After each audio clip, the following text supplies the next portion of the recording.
This is the Unleash Your Purpose podcast. Welcome back to the show. I'm with my wife, Sarah, and today we are in the middle of our parenting series, and we are talking about part of our journey, a real personal part, but we get questions asked all the time about our foster care and adoption story. So we decided to write out 10 things we wish we knew before fostering and adopting. Yeah. So we thought we'd share a few of those with you today. And for those of you guys who don't know our story, we have 11 kids. We have 9 of the 11 are adopted through foster care. And we have parented every age possible from 0 to 26. Yep. And we started our foster care journey with young kids, 0 to 4, adopted Gavin and Drew. We've had a couple sibling groups that went back home. And then we decided to switch it up and go wild and adopt teenagers and bigger kids. Absolutely. And then now finally a sibling group of 5 kids to kind of fill our family, which we didn't expect. To wrap it up. So we've had I feel like we have a pretty good vantage point of all aspects of foster care adoption, the hard things, the great things, adopting a sibling group, babies, teenagers, our own biological kids, how that impacts us. And it's just been a really big learning for us. So I thought we'd share a couple of those. Great. Anything you wanted to add before we start? No, I think that's a great idea. Okay. So the first thing I thought is, the first thing I wish we knew is that number one is that we need to adjust our expectation, as this takes a lot more time and grace. And I think that for parents in general, once you're like, I'll never do this when I'm a parent. And once you become a parent, you're like, oh, that's why they do this. So I do feel like that's I'll fair only for give my everyone. kids organic. Yeah. And then you're like, well, they're starving and there's Cheez-Its on the floor. I know, eat those.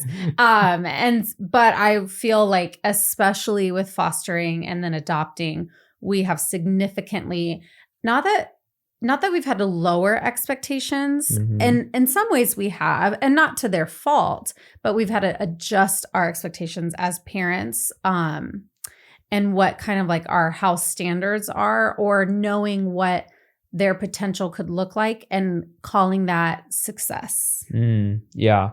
And I think we'd have to think about it from the younger kids' perspective, and even for especially the older kids, but I always say it takes a lot more time and grace than I thought. Yeah. For me, as a dad, I am so quick and I want to see success right now. And we got a plan. Let's work the plan. Hey, we're gonna get you into school. We're gonna go or get you potty trained. We're gonna make sure you get integrated in the family. We're gonna sit down for dinner as a family, and it always is never fully looks like how it did in my head. Yeah, and that's okay. But it's almost like the expectations that you have, you need to just kind of take a breath, and then I think that even with parents in general, take a breath, take a moment, and say, hey, let's meet the kid where they're at. Yeah. So an example would be. Which there's so many situations where we had to adjust expectations.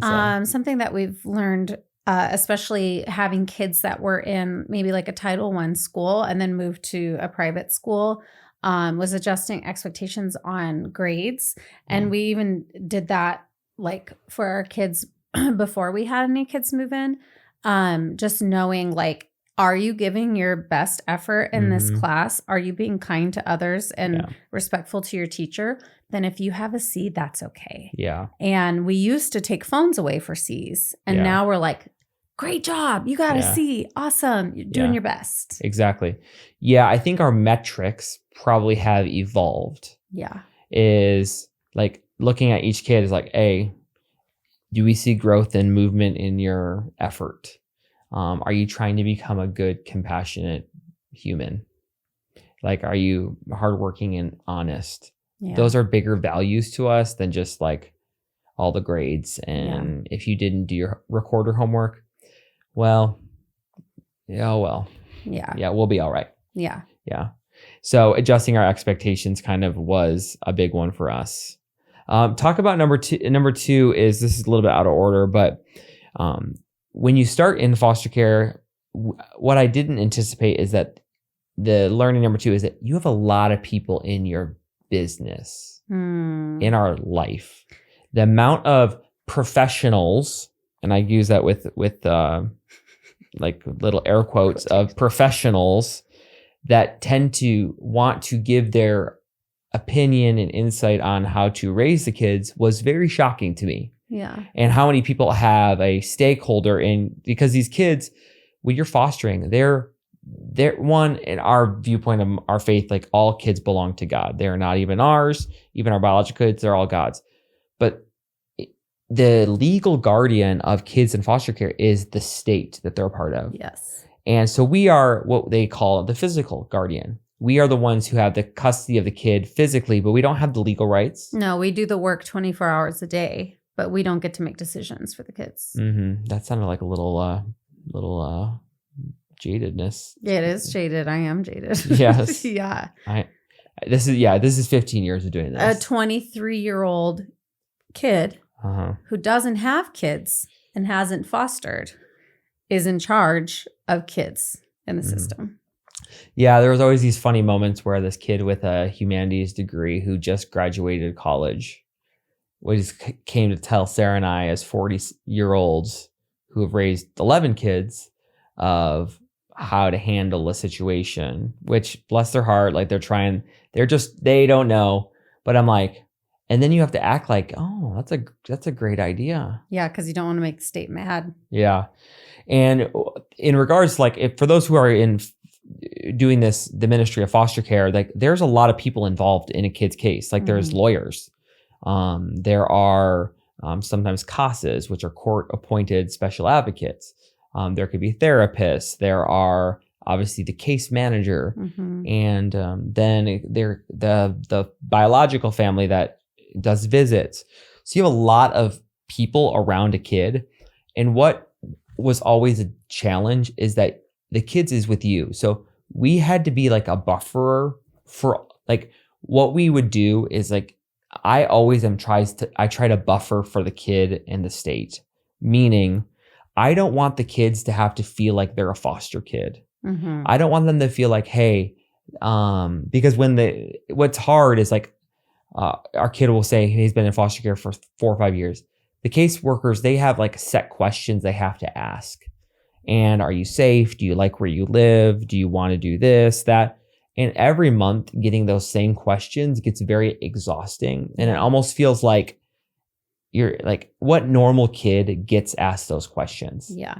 And it's a constant, slow trickle reminder that you don't have a family. Yeah, you don't have a normal life. Yeah, you're a foster kid. Like, you don't get to be a kid.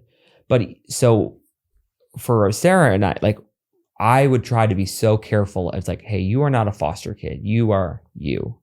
You're part of this family. No matter how long you're here, you're part of this family. So I would try to, like, learn how to prep a kid. Like I wouldn't tell them, like, some kids like to know in advance, hey, my caseworker's coming. But some kids, like, just tell them like an hour before. Yeah. That, hey, this person's going to visit, or they're having a visit with a family member. And a lot of times those family members cancel.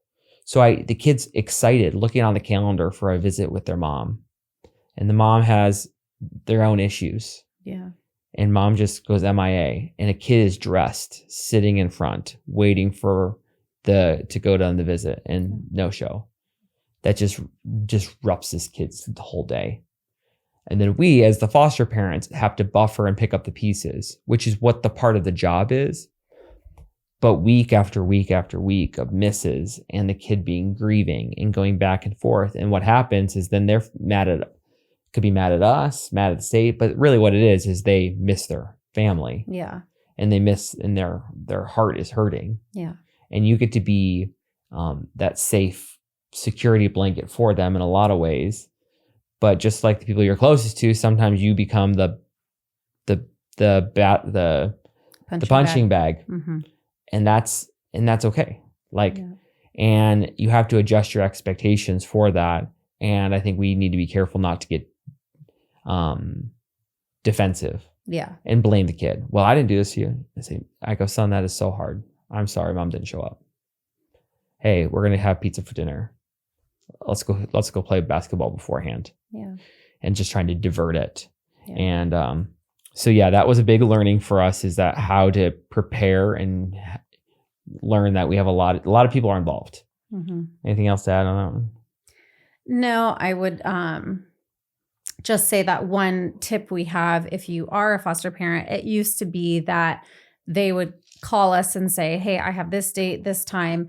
And we were just scheduling everything around their schedules. And we finally said, we have this morning, you have this half-hour block. Yeah. We will see you then. And we actually would try to combine some workers together back to back. So it was like, let's get this done one day out of the month and get it over with. Yeah, I think a lot of times in foster care, you feel like the foster parents are doing all the work, but they have the least amount of say and power, and they love the kids so much. And there's always this kind of this fear that the kid may leave and you're not doing a good job. So you just are exhausted and you bend over backwards all day for every caseworker.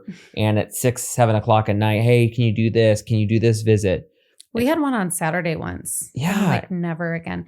But you know what? The state needs foster parents and they need you. Yeah. You're not losing that kid. Yeah. And what you need to always do the visits and do everything you need to. Absolutely. But you just set up boundaries for your family because they would much rather have someone do it for the long haul than just be like worn out from the visits and end up just So we've told foster families, like, hey, it's okay to have boundaries for your family. Yeah. Saying, hey, I have other kids and our family is this. I can do visits and facilitate a visit on these days. They're available. Or if you want to pick up the kid and do this, you're welcome to. Come on over and pick them up. Yeah. But this is what I can do right now.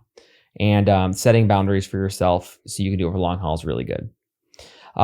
This one was for you. This is like, you said the thing you learned and didn't realize is it's okay to grieve change. What do you mean by that? And share this backstory a little bit. I think that it actually, I don't think I ever really did it in the 4 adoptions that we had done before because the kids were younger. But what I've noticed with this recent family change is that one of my, specifically my quieter kids, were struggling a little bit and actually opened up to a school counselor about some sadness over the loss of what used to be 4 kids at home. And it was so interesting because I was like, yeah, that is sad.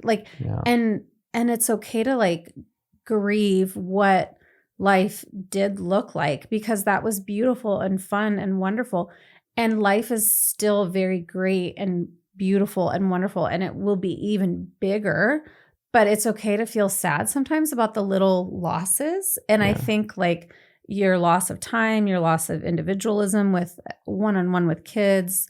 You grieved and cried over our life with we changed schools. Your friend's situation looks different. You're not as invited to things. Your car is obnoxious, which is not something to cry over, but I think it's okay sometimes to say, I chose this. I'm really excited for it. I love all these children. Of course, it's a little sad to remember how easy it was to go on that vacation or, do dinners out. And we're getting there. Yeah. But I think for my kids and remembering too that they're grieving, that their life also didn't look like what they thought it would. Yeah. And I remember when 2 years ago when we kind of had a sense that God was telling us to foster adopt a sibling group of 5 kids. And we were in we were in the sweet life of parenting with 4 kids at home, ages 8 to 12. And they were happy and we got to snowboard and they would watch each other. We could go out to dinner. Oh, it was just the best. Yeah. And we're we're bringing this chaos back into our life. We just are getting to the sweet spot. Yeah. And I remember us sitting down and actually one of the things that I thought we did right in that case is that we actually sat down as once we kind of came to terms with it, and probably was like a month of us praying together and like really kind of not sleeping and more you crying about like, because you felt called to it, but you also felt grieving it. Yeah. You're really grieving it before it happened. I spent a lot of time with my therapist talking out the situations. Yeah. It was heavy. It's a big thing. Yeah. It's a life thing. I don't think you can adopt, like we've seen situations where people have adopted kids before and then returned them. Yeah. And I can't think of anything worse. You've been, because adoption means you are chosen. And then you're telling a kid, just kidding. You're rejected. It's one thing to be like, you were put into you're just born into a family and then something happened. That's horrific too. But like to be chosen and then think, actually, what we thought, you're not good enough and you need to leave. Yeah. Like if that we just knew we needed to count the cost. So we kind of came to terms of counting the cost ourselves. And then from there, we brought the kids into the question and we said, hey, we're thinking about you. You know, these kids, they visited us lots. They don't have a mom or a dad. And I remember them saying, well, everyone needs a mom or a dad. Yeah. But I think for them too, at the beginning of it, because of their ages, it's really fun and exciting at the beginning. Yes. But then as time goes on, it's like, oh, wow, this was actually a big sacrifice for our family. In the honeymoon period is definitely, there it talks about like, hey, when someone moves in, the kids move in, there's a honeymoon period. Honeymoon is like, oh, everything's great and happy. And honeymoon periods can be short, long.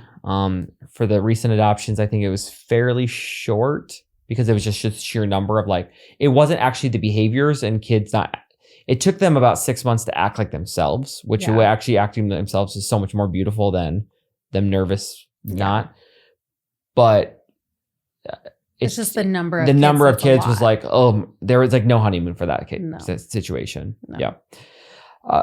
So yeah, grieving change was another thing we learned. Another learning is that you need to utilize respite in daycare. I was thinking back to when we had young kids. We had Brooklyn just as a 1-year-old, and then we fostered a sibling group of 2 kids.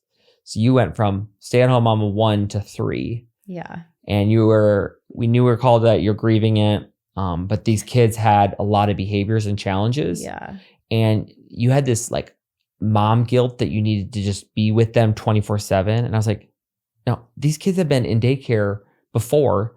And like, we didn't do this to them. Yeah. Like, but we are providing a stable home. So like the state gives us resources to like get them in daycare. So it's like, let's put them in daycare. And it was allowed you have a moment of breath. And then for us to be all in for like 6 hours in the evening versus being overwhelmed all day long. Yeah. And that was like a game changer. Yeah. Yeah. I definitely cried a lot. Over the it's such a huge change when you first jump into fostering. Mm-hmm. But then I cried more thinking that I'm like scarring them, sending them to daycare. Mm-hmm. And then I just had to remember that I needed a break too, to be healthiest, to actually like run the household well and show them what like a happy, healthy mom looks like. Mm-hmm. Another tip we thought through is that you need to celebrate the small wins and embrace the little things. Yeah. And it kind of fits to that first point of like adjust your expectations, but like I'm becoming more and more like just present, I guess, and like the little things are the things. And what I mean is like this last weekend we did pumpkins with our kids, and what we didn't realize is the 5 adopted kids they've never done carved pumpkins before. And it's like a family tradition, a family thing. Last year there was such chaos we didn't even do it. But this year we did it and they were all so excited. And they're all sitting as a little tribe carving and helping the little ones out and are just so excited and very detailed and have such pride. Yeah. And it was their first time. And like those are the things. Yeah. Those are the wins. or the little drawing that you saw yesterday. Mm-hmm.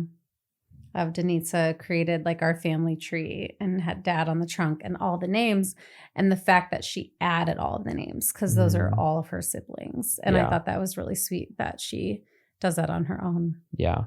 And those are the wins. Like those are like the moments, and you have to like be kind of like you're so often looking for like the big moments, but I think you have to be like a diamond hunter. You're like you're mining and looking for the small little things. And those are the things to hold on to.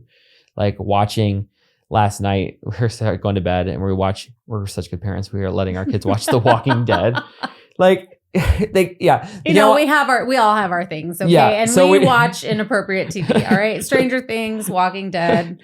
You forget how bloody it is, but they're like 12 years old, 13. A+ parents right here. So we're all watching The Walking Dead, and everyone's all into it. And but then we look over, and our one son, who doesn't talk that much, is really into eating carrots at night, which is a thing. I don't know. There could be problems worse. So loud. So he's crunching on carrots like a total idiot. So loud. I'm trying to watch this show. But then looking at him, he's eating the carrots, and he looks over at his new adopted brother, and he hands the bag of carrots to his brother, both shirtless, both watching The Walking Dead, eating carrots. Taking turns just feeding each other carrots. And they're just smiling. And I'm like, this is awkward, but this is great. Mm-hmm. And those are like the little things that are like, all right. Those are doing it right. Yeah. The next one, let our kids be kids and embrace their childhood.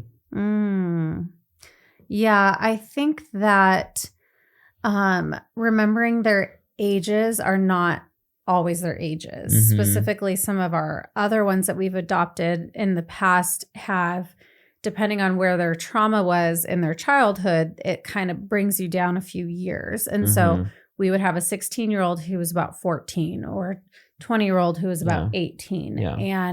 And then with some of these guys, it's like you look like you're a 14-year-old, but you're actually 11. And letting them be that age and like embracing it and being wild and being a kid before your time is up. Yeah, I think naturally kids, especially who have had toxic stress in their life, have had stressful, they go through puberty, like your body naturally says, oh, childhood is ending.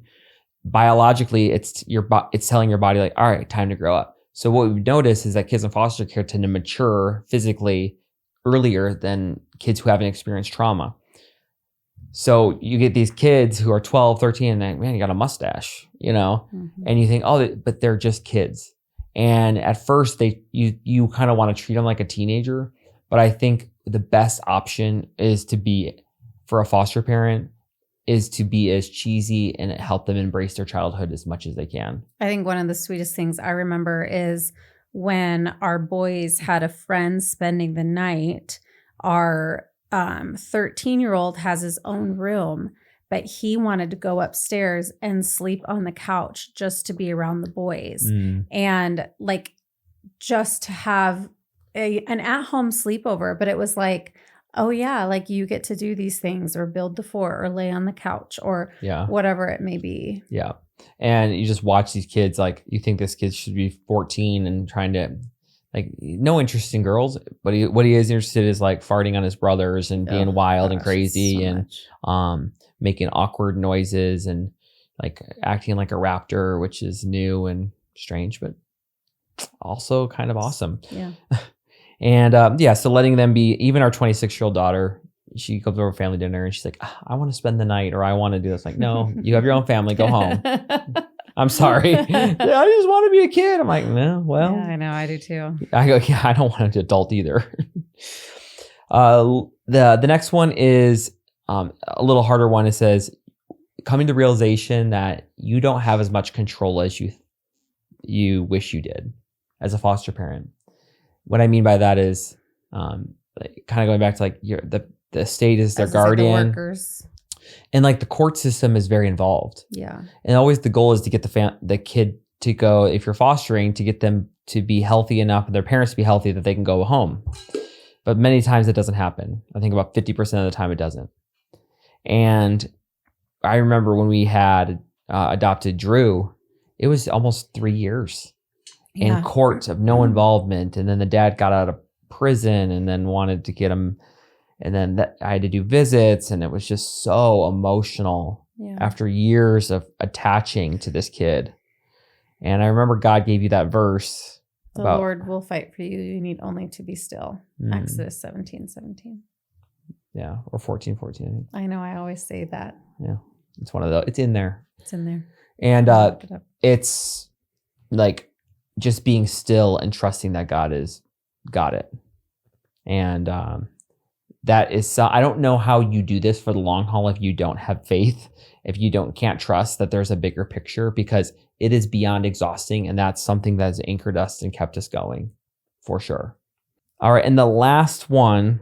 Yes, it's 14:14. So I was right, or you were right? You were right. Oh, yeah. You were right. Okay. I know my Bible. All right, last two. It's the number 9, or this could be 8. I lost count of how many we've done here. It can be hard to attach. Yeah, I think that some of the training to become a foster parent, which has dwindled down to not many hours, it really focuses on the kids' attachment and like what is it? Positive and negative attachment, or I can't think of the attachment terms. trauma. Yeah, attachment trauma. Like it really talks a lot about Secure and insecure attachment. Yeah, secure and insecure attachment. Thank you. It really talks a lot about the kids' attachments, which plays a huge role in how they adapt to your Meaning house. you want the kid to be able to bond with you, know you're safe and stable, the home is safe. That is what helps them regulate. Yeah, but it's not okay to be like right away your mom, you're being picked up by strangers. Like that's terrible. But I would say that sometimes, at least I notice for myself, that when the kid has poor attachment, that then I have poor attachment. And so it's like, well, they don't want me. And so I'll just stay over here in my space and like keep doing my stuff as a mom, but maybe not do the normal things that I would do as a mother. And I think the thing that you've pushed me to do and you've helped other people to realize is like kids need hugs. Yeah. And sometimes maybe a kid doesn't sit on your lap, but a kid needs to sit right next to your leg and touch you skin to skin. Yeah. And it's like, it is so awkward sometimes. And the hugs and the kisses on the head, if you don't want to kiss the cheek, but it's like, but forcing some of those things that help build that attachment back up is so crucial. Yes. And I think you're hitting a really important point and I think the kids may not feel it, but you may feel angst yourself and pushing over but they need, like, feeling safety is being able to attach and bond. So like, we kiss our kids and hug them. Our kid is fostering. We're not going to be kissing, but we're going to give them a hug. Yeah. And they see it happening with our other kids. And for me, I'm always saying like, hey, you are accepted. You're one of us. You're valued. So, hey, but it could be other things to help build attachment is side by side time. Like you said, keep them on your leg. Another thing is just driving, windshield time, doing the same, or playing the same activity together, laughing together, brushing your teeth together, brushing a kid's hair, like brushing someone's hair. That's like physical touch, intimacy is something very healing for the kid, but also helps you as a person bond. Yeah. But you were always trying what we've talked to so many foster parents, like, I'm just scared that they're going to leave. And I said, yeah, that's part of it. And it's like, there's some times that you just, like, the most beautiful picture of love is to give your whole self. And that they deserve the bonding because they also don't know if they're leaving or not. Yeah. But they deserve that healthy attachment and bonding in the period of time that they're in your home. Yeah. And like, we've known the vast, like, we always, I think we're kids that were temporary. We both were guarded. We love them. We support them, but we're not like, you don't let your mind go there. Like, hey, this kid could be a Centers forever, part of this family forever. But when they're up for adoption and you know that they could be a Centers forever, you push it. You're like, okay, this is what Centers do. Yes, We're in the when they know they're house. yeah. So we help to start create that bond. Yeah. Absolutely. And yeah, you weren't a kisser, but now you I know you are now. which is funny because I grew up like my parents and I will still kiss on the lips. Like I grew up as a kisser. But for some reason when I had my own kids, I think it was like all the foster care trauma. yeah. Like your therapy told you like Yeah, It's that's where my like all your anxiety came from fostering. like she used to be like this very playful, like carefree, very fun. You're fun now. Kinda. But you're like reserved and still. Mm-hmm. Because I think you just hold the anxiety in. I'm like waiting for the ball to drop. Yeah. Yeah. And no more balls dropping. Nope. Lord is good. Well, Right now. there could be a ball that drops, but if it does, it's out of our control and it's in God's hands. Yep. And the last one is life is better and worth it. Yes. Doing it. Yes. Our life is fuller, more beautiful. We always say it's the best, hardest thing we've done. You look at our life. And that's why I think we keep doing it. I'm like, I was trying to remember the other day, like when we were talking about adding kids and how we keep saying like, this is it. And I know obviously 11 kids, this is it. Yeah. But I'm like, no wonder we're so like confident to take in 5 kids. Cause we're like, this was so great. Like, Yeah. I mean, the Christian years were hard. There were hard years with Pima. There were not really hard years with Drew and Gavin, but it was like this, when you got to the good parts, when you got to the bonding or the basketball games or the like good family meals, like it was like, this is so worth it. So I was like, yeah, we'll take 5 kids and we'll like do it again. And we did. Yeah. And I think your heart just grows bigger for able to do it. You're like, oh, wow, this is really awesome. And you like look at each kid. And you're like, man, I couldn't give up any of these kids. They're all great in their own way. They drive me nuts. And it's a lot, but a lot doesn't mean it's not worth it. I also really love their ages. And I think if you can push through the young ages, get kids in your home before they are 14 or 15. Yeah. That it's made such a huge difference. Yeah. Younger, so you can help reclaim their childhood. They're much more able to be molded. Once they're 15 or have mental health issues, it's very hard. It's very hard. The one thing I was always very sad for Pima was that when she came into our home after she really got adjusted, she's always saw Brooklyn sitting on your lap and she wanted to sit on your lap. And by that time she was about 15 and we also didn't know, which direction that was going. Like, I mean, we knew we wanted to adopt her, but a 15-year-old doesn't sit on an adoptive father's lap.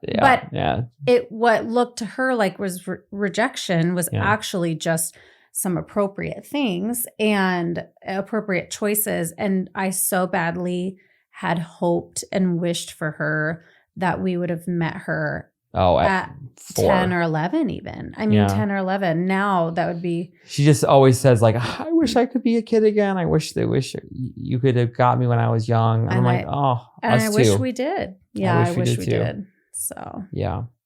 But we have a lifetime with her. So yeah, we do. That's what's great. And there's many more tips and things like that. And different things of like which kids like fits for your family, what age, sibling groups, all that. You can DM us or message us and we're happy to talk offline for any of you interested, but you should check it out. It's well worth it. It's the best ministry you could ever do. Yeah. So be encouraged. This is real life. Unleashing Your Purpose is the name of the podcast. And I think God has unleashed your purpose in many ways to probably take that step and leap of faith and foster and adopt. So until next week, may you unleash your purpose and maybe foster, adopt, and let's make it happen. Thanks for joining us for the Unleash Your Purpose podcast. Be sure to like, subscribe, and leave a review. We'll see you next week.